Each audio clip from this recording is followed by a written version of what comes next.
Sony A7 IV, Lumix S1H2, la FX3II, Fuji X-H3S ou encore le Canon R6 Mark III. Cette année est une année assez charnière dans la vidéo, notamment pour quelques marques, et je voulais vous en parler justement dans cette petite vidéo. On va essayer de voir ce qui nous attend cette année. J'ai évidemment aucune info directe des marques, sinon j'aurais pas le droit de vous faire cette vidéo là. On va essayer justement dans cette vidéo de démêler le vrai du faux, de ce qui peut arriver. Vous allez aussi pouvoir me dire vous en commentaire ce que vous aimeriez avoir dans ces prochains boîtiers. Donc on commence peut-être avec le plus gros morceau, ou du moins la marque avec laquelle on attend le plus de choses cette année, c'est Sony. Sony, on les attend sur deux boîtiers, sur le prochain A7, donc l'Alpha 7 V, et aussi sur la suite de soit la 7S IV ou alors la FX3II. Deux gros boîtiers qui sont normalement attendus cette année, peut-être que ça sera plus tard. Ok, commençons alors avec le Sony A7 V qui est normalement prévu pour cette année. On a pu voir que la date de sortie était décalée petit à petit. En tout cas, voilà, j'ai pas beaucoup d'infos à l'heure actuelle. Qu'est-ce qu'on aimerait dans ce boîtier-là?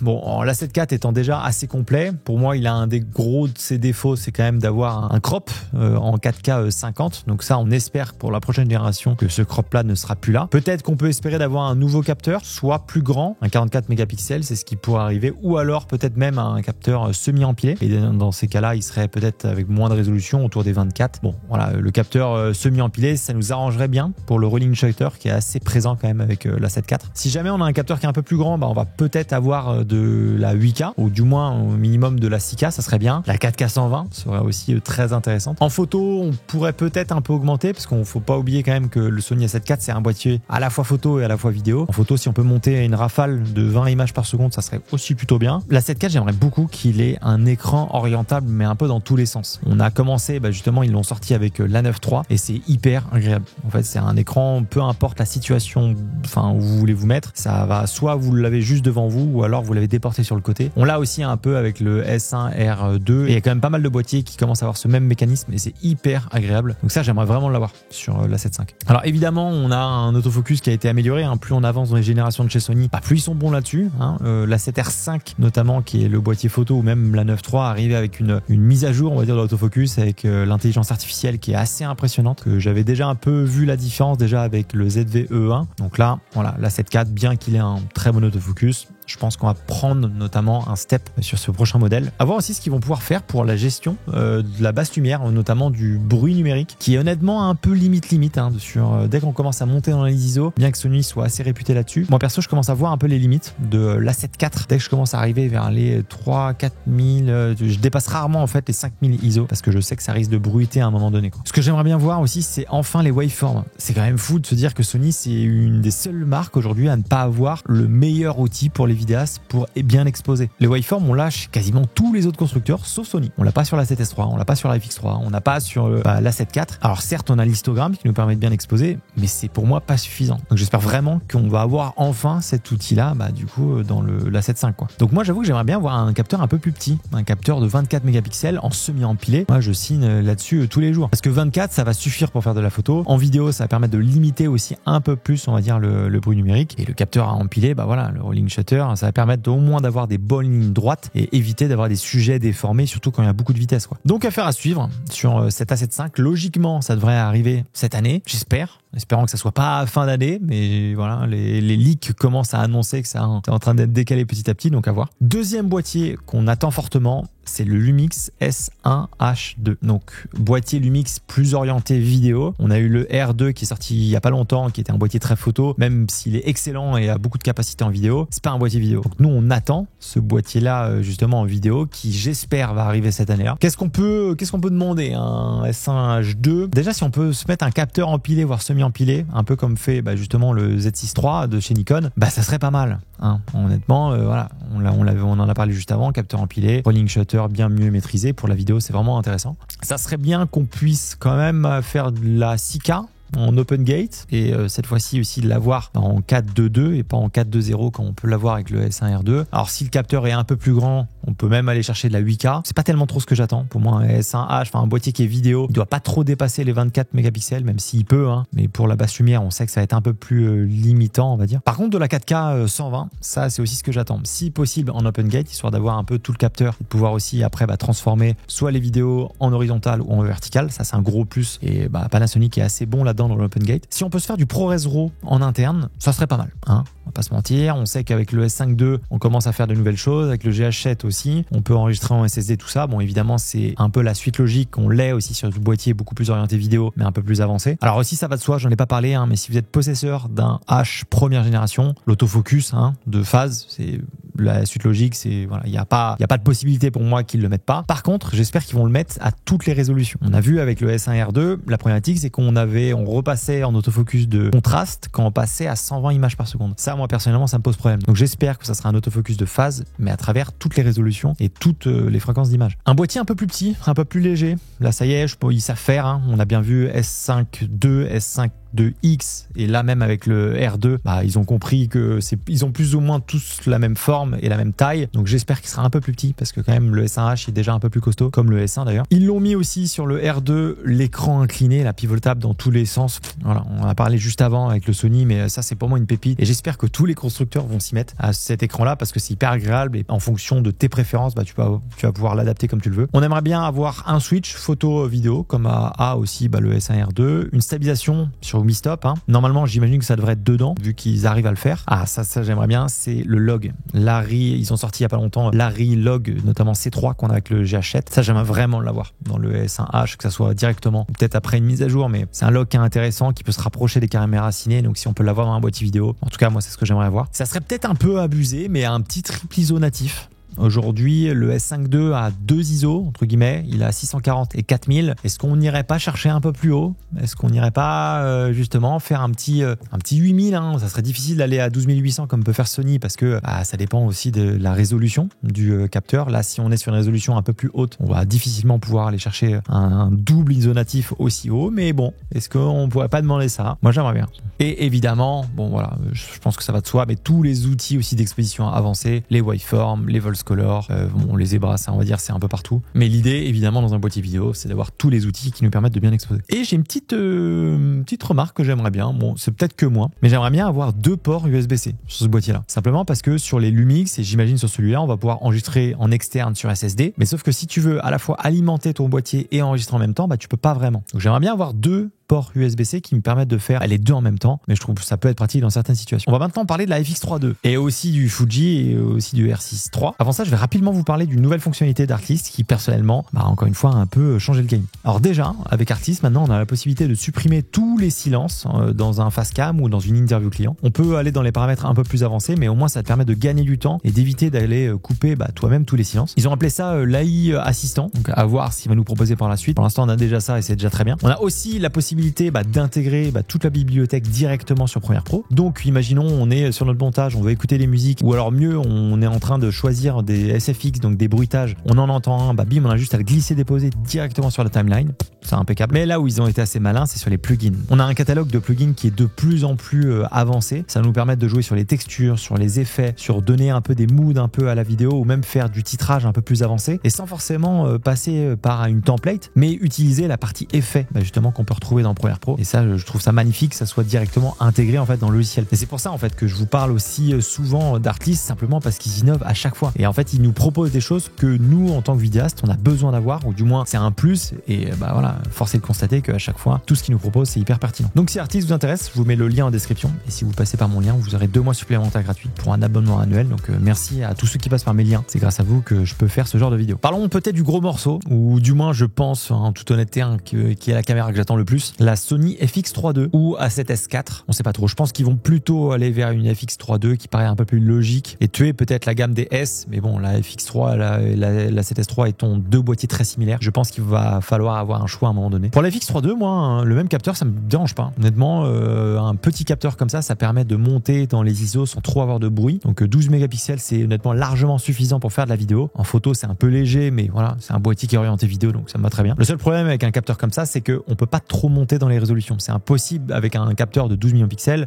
de faire de la 6K voire de la 8K. On sera obligé d'augmenter un petit peu la résolution. Donc peut-être passer à un capteur à 24, mais si on reste à 12, moi personnellement ça me dérange pas. J'aimerais beaucoup pouvoir faire de l'open gate aussi sur un capteur Sony. Ça se fait pas beaucoup chez eux, mais voilà, la possibilité d'utiliser tout le capteur pour aussi un peu derrière faire du vertical et l'horizontal, c'est un gros plus. Est-ce qu'on pourrait pas demander un triple ISO? Aujourd'hui, la dinguerie qu'on a avec Sony sur ces boîtiers là, c'est le double ISO natif de 640 à 12800. Quand tu passes de 11 000 4000 et quelques à 12800, bah, c'est comme si tu revenais quasiment à zéro. T'as zéro bruit numérique. Et ça, c'est incroyable. Nous, on l'utilise tout le temps et j'adore cette techno-là. Mais on voit qu'il y a des concurrents, notamment Canon, qui proposent maintenant un triple ISO natif. Ça veut dire que au lieu d'en avoir que deux, bah, t'en as un au milieu. Et ça, j'aimerais bien l'avoir. Parce qu'en fait, entre 640 et 12008, bah, de temps en temps, je me retrouve vers les 6000 et je me dis que ça serait quand même cool d'avoir un deuxième ISO natif à 6400. Ça me permettrait d'éviter, de temps en temps, même en intérieur, bah, je monte à 12008, mais je mets le filtre ND. J'aimerais bien éviter de faire ça, quoi.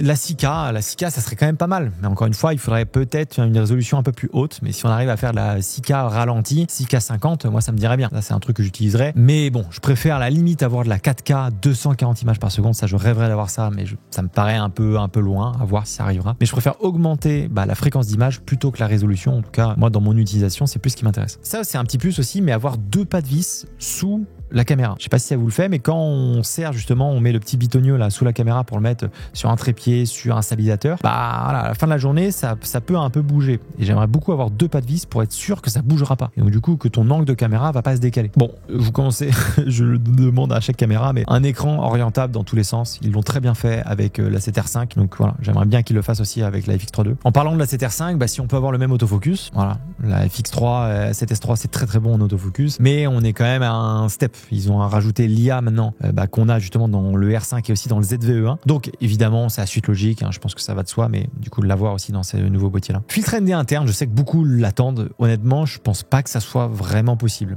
Physiquement, en fait, le boîtier est trop petit pour avoir un filtre ND en interne, du moins pas en mécanique. Peut-être que ça arrivera en électronique. Ils le font déjà avec la Burano ou la FX6, mais ça prend quand même un peu de place. Donc je suis pas sûr qu'on arrive honnêtement à l'avoir dans une taille de boîtier. En tout cas, la techno, je suis pas sûr qu'elle soit prête pour l'instant. Si c'est le cas, magnifique, ça sera le Graal absolu, mais on attend de voir. Donc ça, c'est FX3 II. Ça, on l'attend. Je suis pas sûr qu'on l'aura cette année. On commence à avoir des dates plutôt en 2026. À voir comment ça va évoluer, mais j'ai vraiment hâte. C'est honnêtement, je pense, la caméra que j'attends le plus. Avec ce que peut faire Lumix aussi. Pourquoi pas peut-être Canon, à voir aussi. Mais la FX3 II, ça va être quelque chose. Parlons de Fuji aussi. Peut-être un boîtier un peu moins connu, mais le XH2S commence à dater. C'est un boîtier APS-C un peu plus haut de gamme et donc on attend en fait le 3S. Actuellement, ils ont un capteur empilé qui est excellent, donc évidemment, bon, c'est on va dire le minimum syndical pour cette troisième génération qui devrait arriver. On va essayer d'améliorer un peu l'autofocus. Chez Fuji, on sait que c'est pas leur fort, mais là, avec ces générations-là, ça marche, mais bon, c'est encore un peu léger. En soi, on pourrait garder le même capteur, 26 mégapixels, ça peut être pas mal. Ça nous permettrait aussi, pourquoi pas, d'aller chercher aussi de la 4K en open gate en 120 images par seconde. Ça serait vraiment bien. Peut-être faire du ProRes en 12 bits en interne. Là, actuellement, on est limité à 10 bits, donc ça pourrait être du plus aussi. Pour moi, un des défauts aussi de ce boîtier-là, c'est l'ISO de base. Quand tu es en F-Log2, il est de 1250, si je dis pas de bêtises. C'est un peu haut quand même. Quand tu vois où la plupart de la concurrence sont plutôt autour des 640, voire 800, là, 1250, c'est un peu plus costaud, donc j'aimerais qu'ils le réduisent un peu. Ça, c'est du petit plus aussi, mais mettre directement le shutter angle au lieu de fonctionner en obturateur, vu que c'est un boîtier qui est un peu plus vidéo, là, fonctionner en degrés à 180 degrés, ça serait peut-être un peu mieux. Peut-être avoir des outils un peu plus, justement, vidéo un peu plus avancés, comme les waveforms, et même d'ailleurs les full color. Ok, parlons de Nikon. Maintenant, grosse année aussi. Comme vous le savez, il n'y a pas longtemps, ils ont racheté Red, qui est une entreprise qui fait des caméras à cinéma assez reconnues dans le monde. Aujourd'hui, Nikon n'a pas vraiment de boîtier full vidéo. Ils ont d'excellents boîtiers qui font un peu les deux et aussi beaucoup photo. Mais ils n'ont pas de ligne vidéo. C'est pour moi, je pense, ce qui devrait arriver par la suite. D'ailleurs, je ne sais pas si vous avez vu, mais il y a quelques temps, ils ont sorti leur première optique très vidéo. Donc, tournée vidéo, monture Z, tout ça. Donc, bon voilà, on sent qu'ils prennent ce chemin-là pour aller vers la vidéo. Pour Nikon, on a quand même pas mal de rumeurs. On parle d'un Z5 II, potentiellement un Z9 II aussi. Bon voilà, ce qui va surtout nous intéresser, c'est surtout cette histoire de boîtier. On n'a pas de nom pour l'instant. On parle de Nikon Komodo Z, on parle de la ZV, on parle aussi, je sais plus, je crois que c'était de la ZX, quelque chose comme ça. Donc rien n'est défini. De ce que je comprends, on voit qu'ils veulent aller sur le terrain de Sony et concurrencer sur un boîtier très vidéo. Donc en tout cas, ça serait potentiellement un move assez logique de leur part après le rachat de Red. Ça semble, on va dire, la suite logique. Aujourd'hui, ils ont le Z6 III, qui est pour moi un excellent boîtier,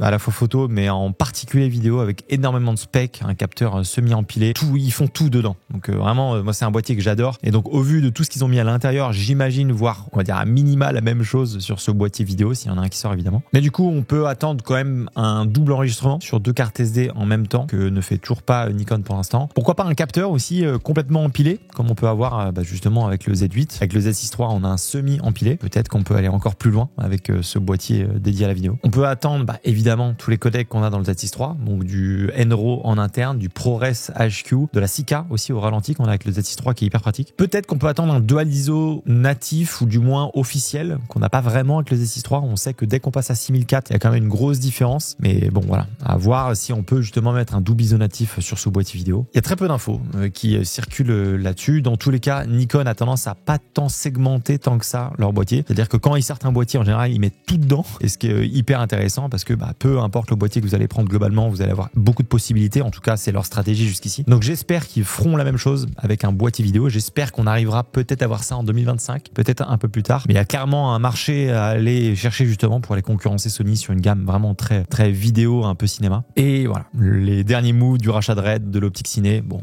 on se doute quand même qu'ils vont dans cette direction. Et dernier boîtier dont je voulais vous en parler, bien évidemment il y en a d'autres, mais c'est ceux que j'ai sélectionnés, c'est potentiellement un R6 Mark III. Le R6 Mark II est quand même un boîtier hyper intéressant. Moi j'ai adoré shooter avec, il a plein de specs, il est extrêmement bon dans plein de domaines. J'ai un peu du mal à voir en fait ce qu'ils vont pouvoir améliorer. Alors bien sûr, il y a toujours des choses à améliorer, mais déjà le R6 II est déjà assez complet. Donc, qu'est-ce qu'on pourrait attendre? Peut-être un capteur empilé, comme on peut avoir justement avec le Canon R3, ils savent faire, voire peut-être un capteur semi-empilé, toujours pour cette histoire de ring shutter. Ce qui serait bien, c'est ils ont un codec Canon qui s'appelle le Cinema Raw Light, ça serait bien de l'avoir dans ce boîtier-là. Avoir peut-être la possibilité de monter justement en 6K dans ce codec-là, voilà, ça pourrait être aussi intéressant. Aujourd'hui, ils font déjà de la 4K au ralenti 50 sans crop. Donc bon, ça paraît normal. J'aimerais bien avoir de la 4K 120 aussi sans crop directement en interne dans le boîtier, ça serait bien. L'autofocus, bon, Canon, ils sont excellents là-dessus. Mais voilà, R5 II, nouvel autofocus, ou du moins il a été amélioré avec l'IA, tout ça. Ça serait bien aussi de l'avoir dans ce nouveau boîtier. Canon, ça a été un des premiers, si je dis pas de bêtises, à faire le triple ISO natif,